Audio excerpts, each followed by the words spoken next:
So we're talking about a little bit of love. Goes a very long way. Love is the river because it's constantly flowing. And love is the rose because it's always growing.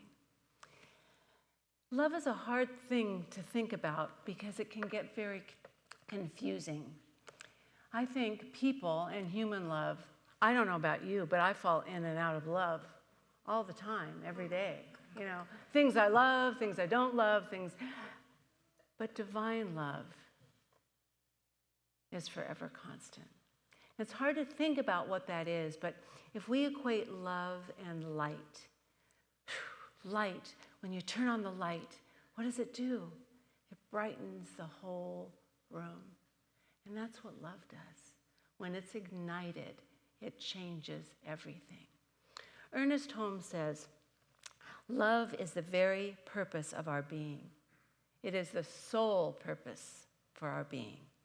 It is the ultimate truth in the world. I look at love, spiritual love, being the aliveness that flows through everything. Mystics get this. All mystics talk about the power of love and know that that's what we're made for. That's why we're here. Julian of Norwich, who was a 13th century theologian, mystic, amazing woman who was the spiritual counselor for her community during the time of the Black Death, just unspeakable suffering. Yet she could say, without any question, God made all for love.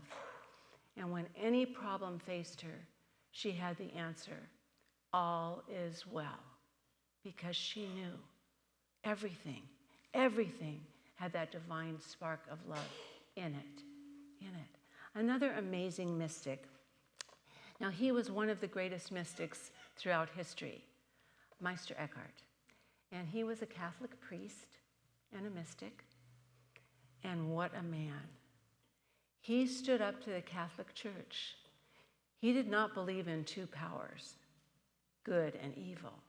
He said there's one power, and that power is God, and that power is good. He stood for oneness and love and had the Catholic Church shaken in its boots. He has a little story about how a little bit of love can go a long way. It's here. Here it is. I think this is the cutest story. He says, all day long, a little burro labors, sometimes with heavy loads on her back, and sometimes just worries about the things that bother only burros. And worries, as we know, can be way more exhausting than physical labor. Once in a while, a kind monk comes to her stable and gives her a pear. But more important than that, he looks into the burro's eyes and touches her ears. And for a few seconds, the burro is free and even seems to laugh, because love does that. Love frees us. That's what love does. It can go a long way. So why, if the love is so powerful, isn't it more precious and potent in our lives all the time? Well, Rumi says, for 60 years I have forgotten every minute, but not for 1 second has this love that's flowing toward me stopped or slowed. We forget that love is always present. We forget that it's always a choice. We forget that we can choose in any moment. And I spend a lot of time doing this. How can I love more in this moment? You know, you just wonder, because it's so tough. How can I do it? But I think if we realize that if you look at the problems in the world, it's really a lack of love.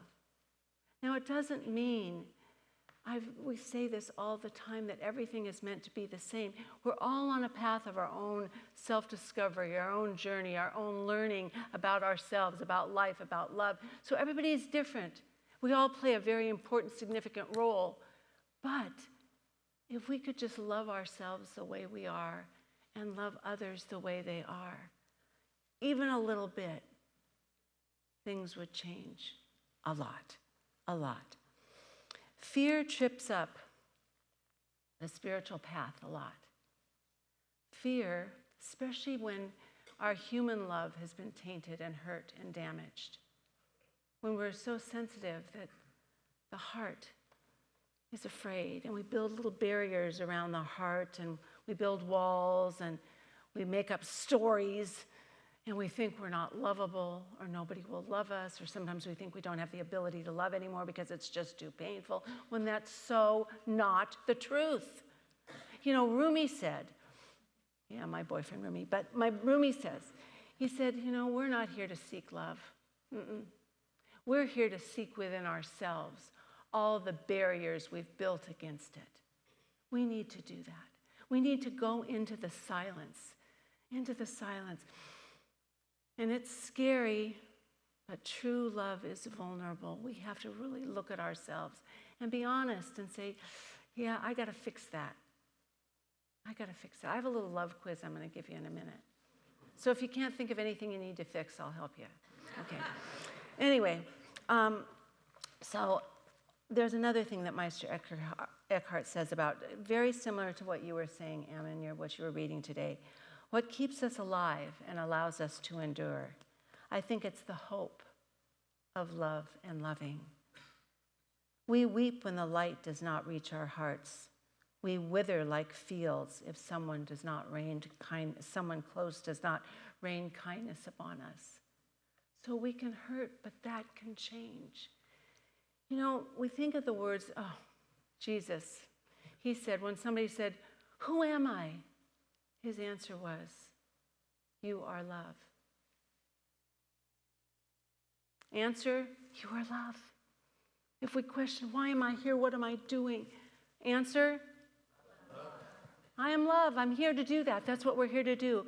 But he also said, love your neighbor as yourself. So if we want to be that change we talk about in the world, if we want to start making the world a lighter, brighter, better, more comfortable, more exciting world filled with all this potential and joy and goodness that can be had, we got to start loving ourselves. And that's a hard task sometimes. Because we've been told, you love yourself, you're selfish. We're not selfish. We're just owning that divine spark within us. We're tapping into the potential that's already there for us. To know that we have a significant place in this world right here and right now. It's already there. If you think about, I want you to think that love has to be a practice. It's a verb. It needs to be practiced and worked on. And if we think that inside of us, we have that piece of divine love that's already there.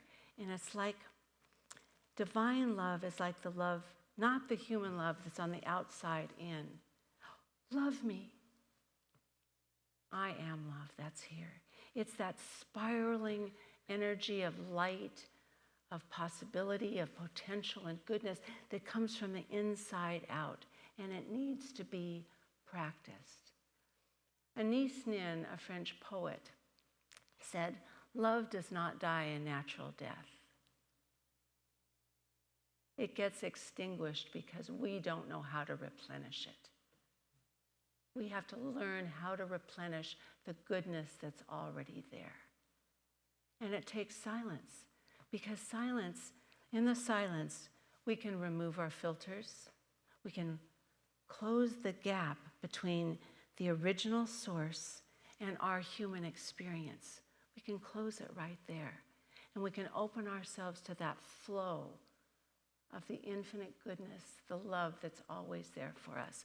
So I'm going to give you the test, because if you're not flowing so well, I don't mean that, but if just the flow of love isn't moving so fast. Here's a little love quiz. Some simple questions that you can ask every day to see how you're doing. Is anyone a little happier because I came along today? Did I leave any concrete evidence of my kindness, any sign of my love? Because, love needs an expression. You can't expect anyone, even people closest to you, to know what you're feeling inside all the time. You need to leave those little expressions. So where did I leave that? What did it look like? Did I try to think of someone I know in a more positive light? That might be hard, but that's important. Did I help someone feel joy, to laugh, or at least to smile? Have I attempted to remove a little bit of the rust that is corroding my relationships? We worked on that yesterday, didn't we, babes? Okay. Have I attempted, that's the same one I was going to read over again. Have I gone through the day without fretting over what I don't have and rather celebrating all that I do have? Have I forgiven others for being less than perfect? Have I forgiven myself? Have I learned something new about life, living, or love? Just some questions to ask ourselves. We're here to grow in love. We're here to become better conduits. When we really learn to love ourselves for all our qualities and all our imperfections, all our goodness and all our naughtiness, all of that, when we can love ourselves for all of that and say, I truly love myself for being who I am and learning and growing, and right here in this moment, Rumi said, if I truly love myself, only when I do can I truly love you. And when I truly love you is when I truly love myself. So that's a good test on how we're doing in this whole process. It's a constant choice. And what I've learned is we're really hard on ourselves. I think we're a lot more loving than we give ourselves credit for. We're unconscious of the little ways we do good things. Love has many, many expressions. And caring is a big expression. Caring for all things. Spirit doesn't have a size. It doesn't matter how big or little the love is. If you're sweeping the floor to make it clean for yourself or someone else, that's an act of love. If you're out helping somebody do some important things. The men's group, when they showed up and, oh man, they worked hard. That was the greatest act of love I can even imagine. It was so beautiful. We have to start appreciating ourselves for the things we do unconsciously. We just do them because our natural way of being is to be a caring person, to share the light, to share the love, to share the good, to be that. That's our natural state. When we're acting a little less than that, it's because we have something to learn from it. And that's true too. Ernest Holmes, he got it right on the nose. In one of his, it might have been his first book, right, Jim? Creative Mind and Success, which was published in 1919. Here's what he said. We must learn to love everybody. If we have not done this, begin to do this at once. He sort of forgets all the stuff that goes around it, but it was really cute. I thought that was a very, very fun thing to do. So we're not to be stingy with our blessings, our praise, our kindness, because it can go a long, long way. It can help the little burro have a moment of joy. And a smile can make somebody feel like they matter. And calling somebody up can make a difference. We know that. A difference right here and right now. We can intentionally initiate that flow of love in our life as we focus and clear the path and become the light. As I said, I think for me, I call light the white sparklies of God's love. And I consciously fill myself with these little sparklies when I'm feeling down. Sometimes I can get it about this far. Other times it gets much further. But when we can fill ourselves with that light, the little sparklies of God's love, the light, we become like the radiant sun. And Hafez, another wonderful Sufi poet, says, look even after all these years, Even after all these years, the sun never says to the earth, "You owe me." And look what happens with a love like that. It lights the whole sky. It lights the whole sky. So we have some healers today on our Healing Sunday. And I mentioned to them I'd like the energy of love, that light, love that is light, that is goodness, that is healing, to be the energy we focus on today.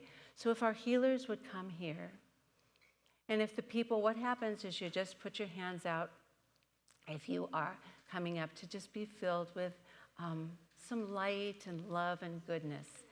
And just be open to receiving love. That's the focus and intention of the day. As we're finishing up our healing today, just remember the heart is the only instrument that is tuned by love alone.